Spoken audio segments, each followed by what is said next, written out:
Assalamualaikum warahmatullahi wabarakatuh. Alhamdulillahi rabbil alamin. Wa bihi nasta'inu ala umuri dunya waddin. Assalatu wassalamu ala asrafil mursalin wa ala alihi washabbihi ajmain. Amma ba'du. Allahumma shalli ala sayyidina Muhammad wa ala ali sayyidina Muhammad. Qala ta'ala fil Qur'anil azim, a'udzu billahi minasy syaithanir rajim. Bismillahirrahmanirrahim. Yarfa'il ladina amanu minkum wal ladina utul ilma darajat. Al-Mujadalah ayat 11. Sahabat muslimin rahimakumullah, patut kita syukuri bersama atas karunia, anugerah dan rahmat Allah kepada kita semua yang begitu banyak, yang susah untuk menghitungnya. Kita syukuri dengan cara apa? Dengan cara meningkatkan ketaatan kita kepada Allah.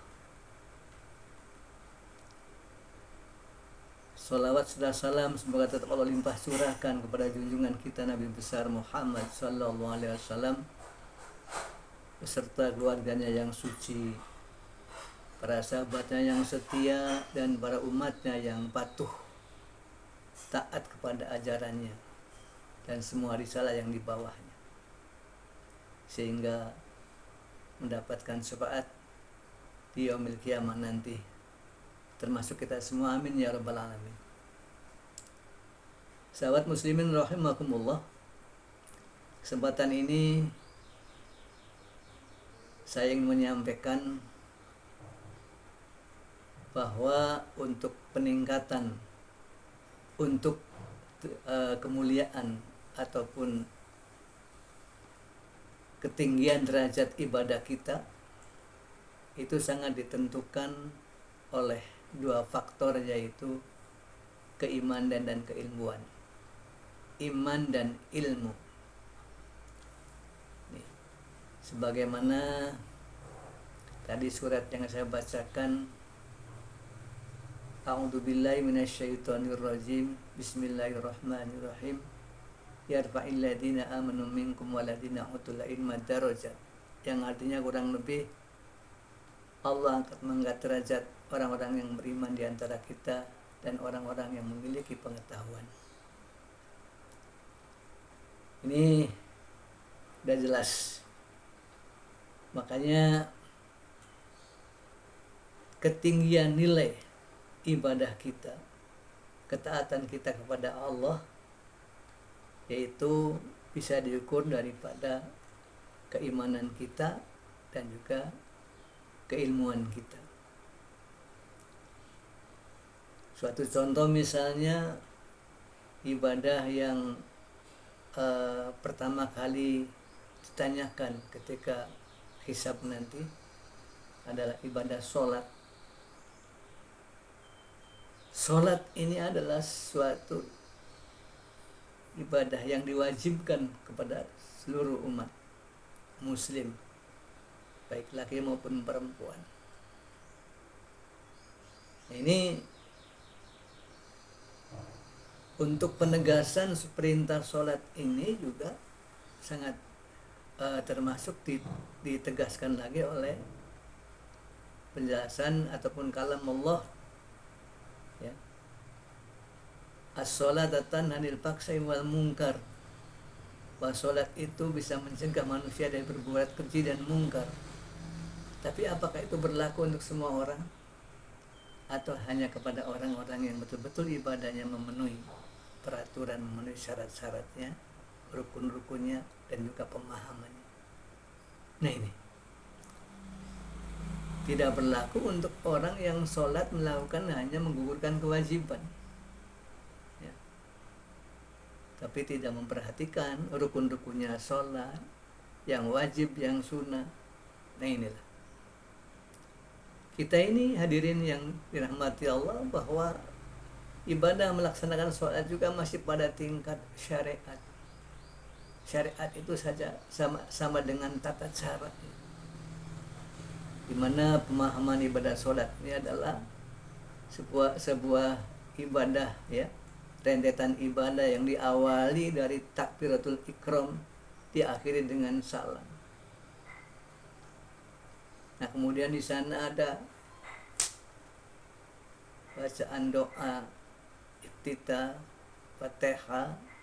Fatihah juga harus diucapkan dengan minimalnya didengar oleh kita sendiri, ya. Tidak hanya umik-umik mulutnya saja. Bagaimana ketika ruku, ya, ruku itu posisinya harus rata antara kepala dan punggung, ya. Ketika ruku, muka ini, mata ini melihatnya sela-sela kedua kaki, bukan melihat tempat sujud, karena kalau melihat tempat sujud nanti kepalanya dengel, berarti tidak rata antara kepala dengan punggung. Kemudian bagaimana ketika sujud, ya, sujud yang benar itu kira-kira ada 7 titik yang menempel di bumi, yaitu dari dahi tempelkan ke bumi, kemudian 2 telapak tangan, kemudian 2 lutut, dan 2 ibu jari kaki. Tapi kadang ada orang yang sujudnya itu seperti guguk, ya, sikutnya ditempelkan begitu. Itu berarti bukan 7 titik, ya. Nah, ini. Kemudian bagaimana ketika baca tahiyat, ya. Dan masih banyak yang harus kita pelajari. Ini baru tingkat tata cara syariat, ya, karena ilmu tasawuf mengatakan bahwa spiritual ibadah itu ada 4 tingkatan, dari mulai syariat, hakikat, tarekat, dan ma'rifat. Nah, inilah. Jadi kita ini hari demi hari, tambah umur ini harus lebih meningkat ibadah sholat. Jangan begitu saja. Maka untuk meningkatnya itu tidak ada cara lainnya, itu kita harus belajar, mengikuti ceramah, ya, kultum, membaca buku yang berkualitas tentang ketakwaan, mendengarkan ceramah di media televisi atau media sosial, ya. Itu.